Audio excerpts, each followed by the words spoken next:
आपको दिव्य शक्ति प्राप्त हो गई है या प्राप्त होने वाली है। आपकी ऊर्जा इतनी ज़्यादा होने वाली है कि आपके जो सिद्ध हैं वो आपके साथ हैं। आप शक्ति में महसूस कर रहे हैं, आपको शक्ति प्राप्त हो गई है या आपकी ऊर्जा इतनी प्राप्त हो गई कि जो आपके बाबा हैं, आपकी जो सिद्धि है आपके साथ है। ये सब चीज़ें आपको पता है, पर पता कैसे चलती हैं? बहुत सारे दोस्त मेरे भक्त पूछते हैं बहुत कि जी पता क्या चलता है कि हमारी जो सिद्धि प्राप्त होने वाली है, मुझे शक्ति प्राप्त हो गई है, मेरे जो ईष्ट है वो मेरे साथ चल रहे हैं।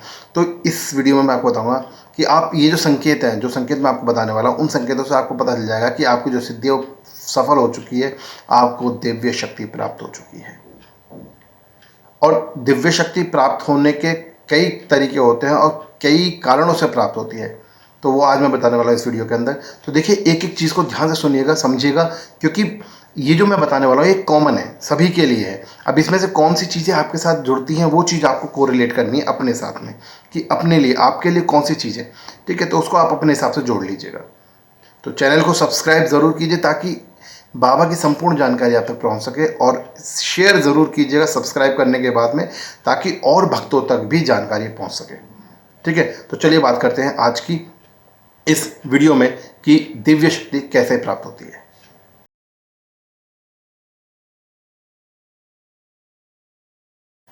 जय जय गुरु गोरखनाथ, जय हो जहार भी महाराज की जय, धाम आहार की जय, बागड़ की सरकार की जय, मेरे बाबा तेरी सदा ही जय हो। तो स्वागत है आप सभी का चेला गोरख का यूट्यूब चैनल, जो गुरु महाराज का आशीर्वाद चलता है आप सभी के प्यार सपोर्ट से। प्यार सपोर्ट बनाए रखें, शेयर सब्सक्राइब चैनल को ज़रूर करें। तो देखिए, दिव्य संकेत, जब भी दिव्य शक्ति प्राप्त होती है आपको, तो दिव्य संकेत मिलने शुरू हो जाते हैं।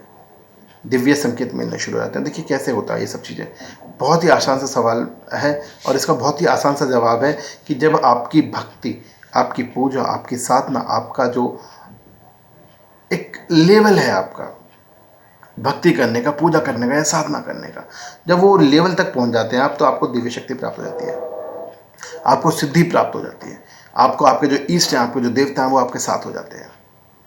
तो ये जो चीज़ होती है, तो इसके संकेत आपको मिलते हैं। सबसे पहला संकेत बता देता हूँ आपको।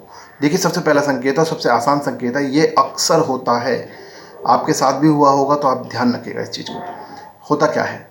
होता यह है कि आप, अगर आपके दिव्य शक्ति प्राप्त हो गई है, आपको आपकी सिद्धि प्राप्त हो गई है, तो अक्सर होता है कि सुबह ब्रह्म मुहूर्त के समय, यानी कि सुबह 4 से 6 के आसपास जब आप सो रहे होते हैं, तो उस वक्त ब्रह्म मुहूर्त में आपको आवाज़ लगती है।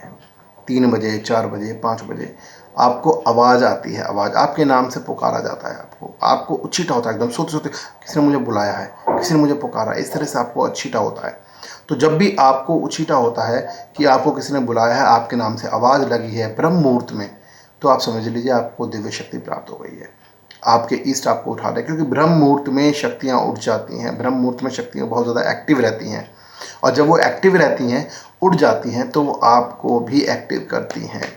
तो अक्सर इस वक्त अगर आपको ब्रह्म मुहूर्त में आवाज़ लगती है, अगर आपके नाम से आवाज़ पुकारी जाती है, आपको वो चीटा होता है, सोते सोते आपकी आंखें खुलती हैं, आपको लगता है कि आपको किसी ने पुकारा है, आपको किसी ने हिलाया है, आपको किसी ने उठाया है, तो आप बिल्कुल समझ जाइएगा कि आपकी सिद्धि पूरी हो गई है, और जो दैवीय शक्ति आपके साथ है वो आपको क्रियान्वित कर रही है। क्योंकि देवता, दैवीय शक्तियाँ ब्रह्म मुहूर्त में सबसे ज़्यादा पावरफुल होती हैं और क्रिया करती हैं। तो इसी वजह से जो भी दैवीय शक्ति आपके साथ होती है वो आपको भी क्रियान्वित करती है, आपको भी उठाती है कि चल भाई, ब्रह्म मुहूर्त का समय है, उठ और प्रभु के भजन में लग जा, ईष्ट के भजन में लग जा, शक्ति के भजन में लग जा, अपना पुण्य बढ़ा। ठीक है, अब इसके साथ ये आपके साथ होता है। अगर ये नहीं होता है तो दूसरा मैं बता देता हूँ, दूसरा आपको बता देता हूँ, जब दिव्य शक्ति प्राप्त होती है या आपकी सिद्धि प्राप्त हो जाती है या आपके देवता आपके साथ आ जाते हैं, तो होता क्या है? होता यह है कि उस वक्त आप अगर अपने बाबा का नाम लेके, अपने ईष्ट का नाम लेके, अपने देवता का नाम लेके, जिसको भी आप पूज रहे हैं, जिस भी शक्ति को आप मान रहे हो, अगर उनका नाम लेके आप कोई बात कहते हैं किसी को, अपने परिवार में, अपने संबंधियों में, अपने दोस्तों में, अपने सहयोगियों में, या किसी को गुस्से में बोलते हैं, उस वक्त कोई श्राप देते हैं या कोई बद्दुआ देते हैं या कोई आशीर्वाद देते हैं किसी को भी, तो जिस वक्त आपको दिव्य शक्ति प्राप्त हो गई होती है, तो आप ये समझ लीजिएगा, अगर आप बाबा का नाम लेकर, अपने ईष्ट का नाम लेकर ये कार्य करते हैं, तो अगर आपने 10 बार ये कार्य किया है तो 10 में से 7 या 8 बार ये कार्य सिद्ध हो जाता है। 100% तो आपका नहीं होगा, कलयुग का समय 100% तो नहीं होता, बट हाँ ये ज़रूर है कि 10 में से 7 या 8 बार आपका कार्य सिद्ध हो जाता है। आप इसको यूटिलाइज कर सकते हैं, आप इसको देख सकते हैं, मॉनिटर कर सकते हैं, आप इसको देख सकते हैं। अभी मैंने इसको ये बोला ये हो गया, उसको बोला ये हो गया, उसको ये बोला हो गया। बहुत सारे सज्जन बोलते हैं कि बाबा मैं कोई मेरे पे शक्ति आती है और मुझसे पूछता है तो मैं बताता हूँ तो उसका काम हो जाता है। मेरे साथ भी पहले शुरू में बहुत हुआ ये, मैं जिसको बताया उसको काम हो गया। तो मैं भी तो ये कार्य कैसे हैं? ये कार्य शक्ति के होते हैं। जो शक्ति, जो ईष्ट आपके साथ होता है, जो देवता आपके साथ होते हैं, ये उसके कार्य होते हैं। और वो जब आपके साथ होता है तो वो ऐसे कार्य करता है। तो होता क्या है कि जब वो ईस्ट की सिद्धि आपको मिल जाती है, शक्ति आपको मिल जाती है, तो इस तरह के कार्य शुरू हो जाते हैं और आपकी सिद्धि पूरी हो जाती है, आपको दिव्य शक्ति प्राप्त हो जाती है। तो याद रखिएगा, जब भी शक्ति प्राप्त हो जाती है तो बाबा का नाम लेके, ईस्ट का नाम लेके, प्रभु का नाम लेके, जिसको भी आप शक्ति मानते हैं अपनी, उनका नाम लेके, जब आप कोई नाम लेकर जैसे किसी को आशीर्वाद देते हैं या श्राप देते हैं या गुस्सा होते हैं किसी को या प्यार से कोई बात कहते हैं, तो वो बात संपूर्ण हो जाती है। 10 में से 7 अगर होता है तो आपको दिव्य शक्ति प्राप्त हो चुकी है, आपकी सिद्धि सफल हो चुकी है। ये बिल्कुल आप मान के चलिएगा। तीसरा, जब भी आप पूजा करने बैठते हैं, जब भी आप पूजा करने बैठते हैं या पाठ करने बैठते हैं, किसी मंदिर में जाते हैं, तो जब भी आप किसी पॉजिटिव एनर्जी के पास जाते हैं, किसी शक्ति के पास जाते हैं, किसी देवता के पास जाते हैं, पूजा पाठ में बैठते हैं, हवन में बैठते हैं, तो उस वक्त आपके सिर में बहुत तेज झंझनाहट होती है।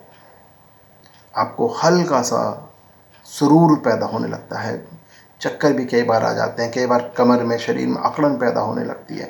होता कुछ नहीं है, बस होने लगती है, महसूस होने लगता है, आपका सिर भारी होने लगता है। तो वो क्यों होता है? क्योंकि जब आप पॉजिटिव एनर्जी के पास जाते हैं तो आपके जो ऊपर शक्ति होती है, जो भी आपके साथ देवी शक्ति चल रही है, वो भी अपना असर छोड़ने लगती है, अपनी पॉजिटिविटी छोड़ने लगती है आपके ऊपर। ठीक है, तो ऐसा भी होता है। तो जब भी आप पूजा करने बैठते हैं, आप शुरू में आ जाते हैं, कई कई घंटे तक पूजा कर जाते हैं, आपको पता ही नहीं चलता कितनी हो गई है पूजा। तो वो तब भी ऐसा होता है।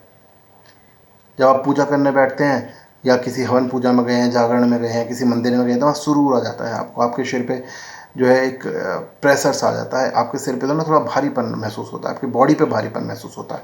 तो ये जो भारीपन महसूस होता है, ये सुरूर आता है, ये भी शक्ति का ही परिचायक है। ये भी शक्ति का परिचायक है कि शक्ति आपके ऊपर आ चुकी है, आपकी सिद्धि पूरी हो गई है।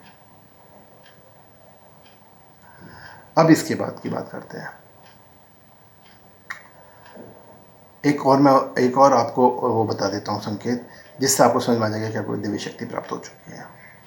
एक संकेत ये है कि जब भी आपके ऊपर दिव्य शक्ति प्राप्त होती है तो आपका जो स्वभाव है बहुत सौम्य होता चला जाता है। ध्यान रखिएगा, प्राप्त हो चुकी है, मैं उसके बाद की बात कर रहा हूँ। आपकी जो सिद्धि प्राप्त हो जाती है तो आपका स्वभाव जो है सौम्य होता चला जाता है। आप मतलब धैर्यवान होते चले जाते हैं। ये नहीं है कि गुस्सा नहीं आता, आपको गुस्सा बहुत ज़्यादा आता है, पर धैर्यवान किस संदर्भ में हो जाते हैं? किस संदर्भ में? सपोज आपको कोई नुकसान हो गया है, आपको कोई परिस्थिति विडंबना आ गई है, आपको कोई मुसीबत आ गई है, उस कंडीशन में आप बहुत धैर्यवान हो जाते हैं, किंतु गुस्सा बहुत आता है आपको, तो ये भी संकेत है कि आपको दिव्य शक्ति प्राप्त हो चुकी है। तो भाई आपको अपनी दिव्य शक्ति को आप पहचानिए, समझिए, उसकी उपासना कीजिए और लोगों का भला कीजिए। चेला गोरख का चैनल सब्सक्राइब, शेयर ज़रूर करें। बाबा की अलग जगाते रहें, बाबा सबका भला करें। जय जय गुरु गोरखनाथ, जय जय झारखंड।